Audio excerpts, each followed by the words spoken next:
একটু কল্পনা করুন তো, চারদিকে থই থই পানি, উত্তাল ঢেউ, অথচ সেই পানির বুকেই সগৌরবে ভেসে আছে একটি সমাধি।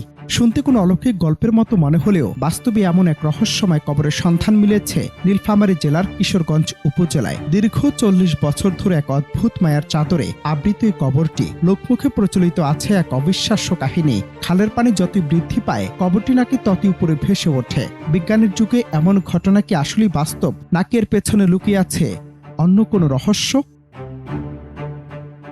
ঘটনার সূত্রপাত 1984 সালে তিস্তা প্রধান সেচ কাল খননের সময় যখন এই কবরস্থানটি অধিগ্রহণ করা হয়, তখন একে একে সরিয়ে ফেলা হয়েছিল সবকটি সমাধি। কিন্তু বিপত্তি ঘটল এই একটি কবর নিয়ে। এলাকাবাসীর দাবি, যখনই ড্রেজার মেশিন দিয়ে কবরটি সরানোর চেষ্টা করা হয়েছিল, তখনই অলৌকিকভাবে বিকল হয়ে গিয়েছিল যন্ত্রটি। বারবার চেষ্টার পর ব্যর্থ হয়ে প্রকৌশলীরা বাধ্য হয়েছিলেন কবরটি অক্ষত রেখেই খনন কাজ শেষ করতে। সেই থেকে উত্তাল সেচ খালের ঠিক মাঝখানে একাকী দাঁড়িয়ে আছে এই রহস্যে ঘেরা সমাধিটি, যা আজও ডুবল না এক বিন্দুও। যার কবরকে ঘিরে এত আলোচনা, এত বিস্ময়, তিনি ছিলেন ছিট রাজীব সরকারপাড়া গ্রামের স্থানীয় বাসিন্দা দেবারউদ্দিন হাজী। এলাকায় তিনি কেবল একজন সাধারণ মানুষ নন, বরং অত্যন্ত ধার্মিক ও দানশীল ব্যক্তিত্ব হিসেবে পরিচিত ছিলেন। প্রচলিত আছে, 100 বছর আগে তিনি পায়ে হেঁটে হজ পালন করেছিলেন। যাওয়ার আগে নিজের অর্জিত প্রায় 84 একর জমি বিলিয়ে দিয়েছিলেন মানুষের কল্যাণে। সে পবিত্র আত্মার অন্তিম শয্যা কি প্রকৃতি নিজে আগলে রাখছে? এলাকাবাসীর মনে যুগ যুগ ধরে এই প্রশ্নটি ডালপালা মেলেছে।